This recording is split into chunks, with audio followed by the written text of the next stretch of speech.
DEVA11 pagou seus primeiros dividendos ali em dezembro de 2020, que dividendos, né? Mais de 2% e muito hype no mercado. Infelizmente, onde tem hype tem efeito manada, os preços subiram bastante e infelizmente muita gente perdeu dinheiro, investiu ali a 130, 140 reais um fundo de papel atrelado ali a um valor patrimonial por cota por volta de 100 reais.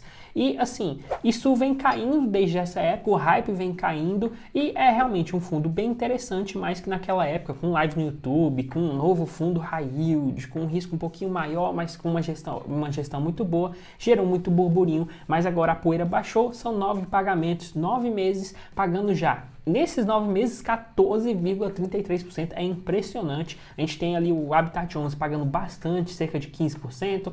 A gente tem o HCTR ali, o campeão, em 12 meses pagando mais de 20%. E agora a gente tem uma perspectiva ali do DEVA passar ali dos 17%, 18%, talvez até mais. Mas agora, com esse pagamento, quais são os riscos, quais são as análises que a gente tem que fazer? É para isso que eu fiz esse vídeo aqui, um vídeo mais objetivo, mais direto ao ponto, não é uma super análise, mas algumas questões que eu quero trazer para vocês.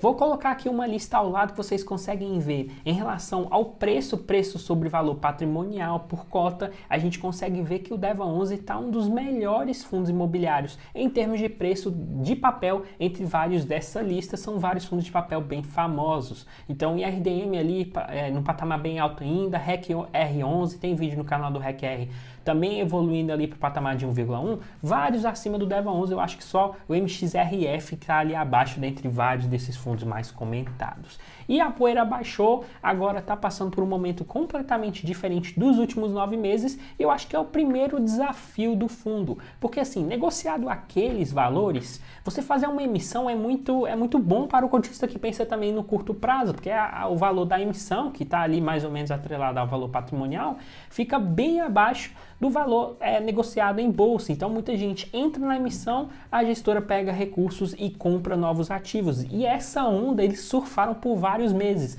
Um fundo que já fez 4 emissões e 4 emissões excelentes. Vou colocar aqui um gráfico na tela. Ali no final de novembro teve a liberação do lockup, né? Dia 25 de novembro, primeira emissão, fundo nascendo ali com mais de 100 milhões de reais. E aí eles já aproveitaram toda aquela onda, como eu falei, live no YouTube.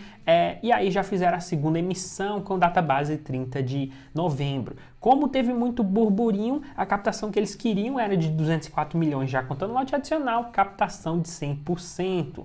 E aí eles foram continuando nessa toada. Por exemplo, na terceira emissão eles fizeram uma proporção de preferência de 90%, né? Quase dobrando o fundo. Captação 100%. De novo, uma captação com muito sucesso. E na quarta emissão não foi diferente. Uma captação absurda ali para um fundo tão novo, né? De 449 milhões, quase 450 milhões de reais. E eles fizeram a captação, basicamente, captação máxima. Então o fundo, por causa dessa diferença de preço, realmente surfou muito isso aqui e cresceu bastante. Só que agora, com taxa Selic aumentando, com vários fundos de papel fazendo bom trabalho, com muita consistência, a gente tem muitas opções, a gente tem um preço menor, um momento desafiador com o fundo, para o fundo. Então, com todas essas combinações de fatores, vale a pena ou não entrar agora? Quais são os riscos? Falar um pouco de risco aqui, compartilhar minha tela já já. Espero que vocês gostem. Bora pro vídeo.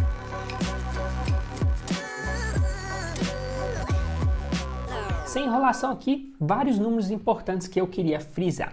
Primeiramente, o fundo já tem mais de 1 bilhão de patrimônio líquido. Eu acho que esse patamar é bem importante, já está mais que 1,1 bilhões de reais por causa de toda essa captação excelente.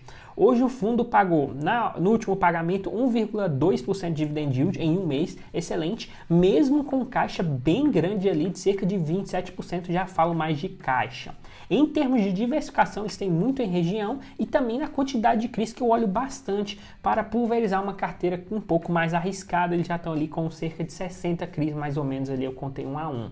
Alguns números bem importantes que a gente precisa analisar em relação a esses CRIs são LTV, duration e indexação. Então eu vou compartilhar aqui uma print na tela do último relatório. Então eles têm um LTV, que é essa relação de garantia. Vou fazer um vídeo específico sobre a LTV, que está em 43,2%, abaixo dos 50%, até interessante. O duration um pouco baixo, 1,9 em termos de anos, e essas taxas mais a indexação já de novo mostram a proporção. inflação, mas essa taxa é bem considerável, tá? Uma inflação mais 10,7% hoje é bem significativo.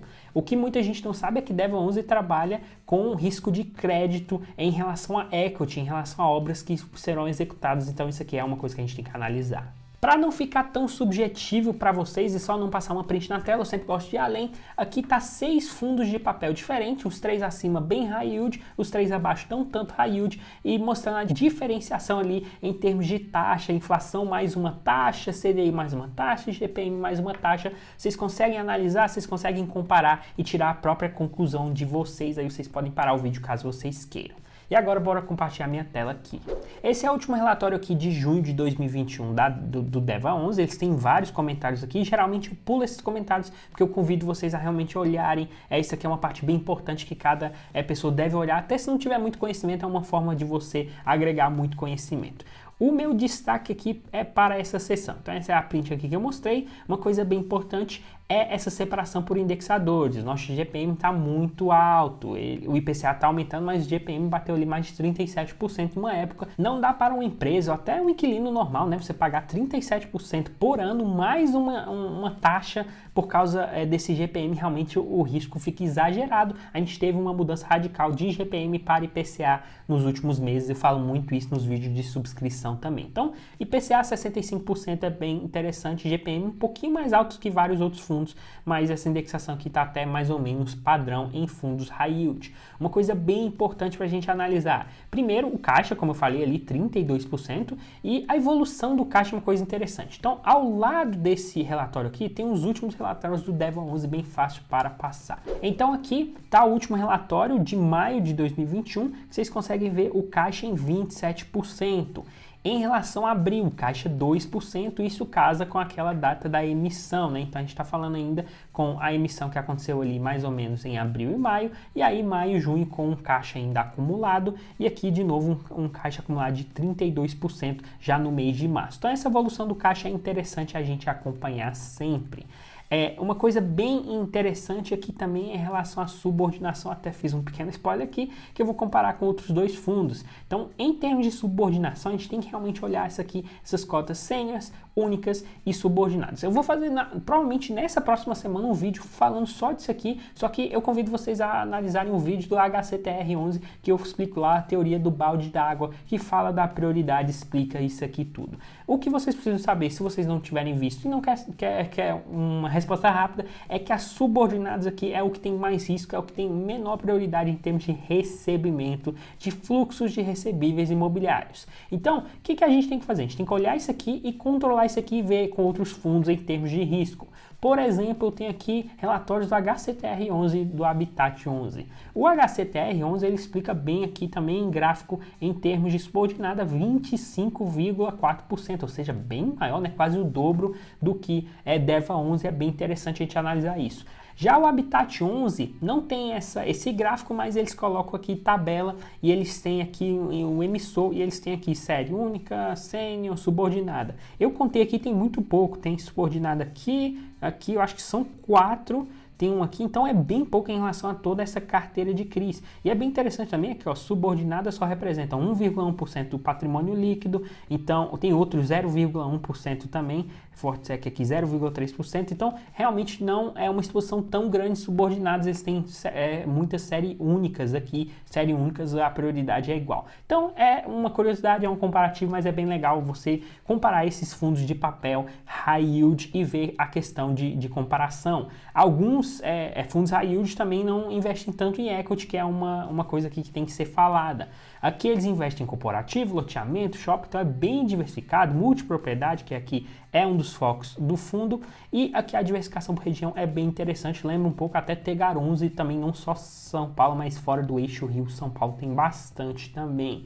Uma coisa que a gente precisa analisar, como eu falei, é esse risco de crédito. Então aqui embaixo eles colocam vários dos CRIs deles, né? Eu acho que todos, e aqui a gente tem que acompanhar isso aqui, ó, obra executada e carteira vendida versus inadimplência. Aqui tem as garantias, não precisa passar um por um. Os fundos de papel hoje em dia estão crescendo bastante, às vezes vão passar ali de 100, 150, 200 operações e não vale a pena olhar todos. O que geralmente, o que eu faço? Eu vou aqui no book de de CRIs e eu olho o que tem maior porcentagem em relação ao patrimônio do fundo. Então aqui a gente tem circuito de compras, é um shopping.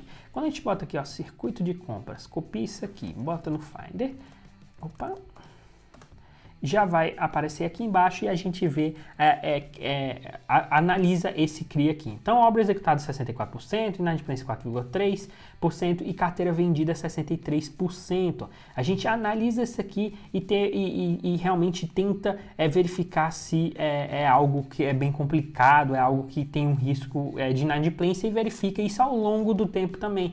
Então, eu gosto de pegar esses circuitos de compras aqui. Então, já copiei e olhar nos últimos relatórios. Então, em maio, inadimplência líquida acumulada, 5,1%. Vamos olhar aqui no outro relatório, circuito de compras, 4,6%. Então, não tá variando um pouquinho, mas não tá nada demais, não tá nada extraordinário. Esse pequeno exercício, para quem não quer entrar totalmente aqui em todas essas garantias, é bem bacana a gente acompanhar. Então, afinal, vale ou não a pena entrar nesse fundo imobiliário agora, o DEVA 11, um fundo mais high yield? Então, vou falar o lado positivo e o lado negativo para mim. Então, sendo totalmente transparente. Primeiramente, eu não sou cotista do DEVA 11 ainda. Não é qualquer tipo de recomendação, nem de compra nem de venda que eu vou falar agora, mas realmente a gente precisa analisar muito o fundo que tem um maior risco. E o que é esse maior risco? Geralmente a gente bate o olho aqui e a gente vê um CRI de shopping, um CRI de multipropriedade, a gente vê ali um resort sendo criado e a gente acredita que o fundo está o tempo todo acompanhando a obra e que está mil maravilhas. Mas quando você tem 20, 50, 100 operações, será que isso é verdade? A gente ainda não tem um relatório de risco trimestral em relação a todas essas obras e o que está acontecendo. De novo, a gente acredita que está tudo maravilha, que os riscos são baixos, mas a gente, quando trabalha com obra, realmente é algo complicado. E quando a gente está falando sobre crédito para risco em equity, é algo complexo, é algo que no TEGAR11 acontece, que tem que ser analisado muito, que acontece aqui, acontece no Torres, eu também acredito no HCTR11 e vai ser, o desenvolvimento imobiliário vai ser uma tendência em vários fundos, até a HGLG, a XPLG, esses fundos até mais renomados com menor risco. Então esse relatório de risco é bem importante, a gente não tem ainda. Então uma coisa que eu estou ainda esperando para acontecer, eu acredito que vai acontecer nos próximos meses, o fundo ainda não criou um ano de mercado, gosto de investir em fundos que tem pelo menos um ano e realmente abrir os últimos 12 relatórios e ver a consistência do fundo. Mas é um fundo realmente bem interessante, pagando alto, um fundo que tem uma diversificação diferente do HCTR11, então você soma essas duas em uma estratégia, em uma carteira de fundo imobiliário bem diversificado, é bem interessante você olhar por essa ótica e falar, poxa, em um determinado risco aqui, por que eu não dividi entre só, por exemplo, HCTR11, Habitat, DEVA 11. Então, é um fundo que paga muito, realmente a gente atrai, mas a gente precisa analisar essas coisas, porque da mesma forma que caiu 30, 40 reais agora, por causa de movimentos de mercado, se essas obras não continuarem performando bem, quais vão ser os próximos movimentos? Além disso, o fundo quer crescer muito e as próximas emissões devem ser um desafio que o fundo nunca teve até hoje. Então, eu acredito que se o fundo tivesse sendo negociado a 120, 130 reais, já teria a quinta emissão, só que por causa da taxa Selic, por causa desses mercados externos e dessas movimentações externas, o fundo vai passar por um desafio. Então, analisando tudo isso, eu tô fora, eu ainda acredito que não vale a pena entrar agora, mas isso é o meu perfil, o meu risco, e eu vou provavelmente entrar nos próximos meses, caso continue bem e tenha esse relatório. Então tá ali no meu radar. Espero que vocês tenham gostado. Se eu entreguei qualquer tipo de valor nesse vídeo, dê uma moral lá, se inscreva no canal e curta esse vídeo que vai ajudar bastante. Um grande abraço.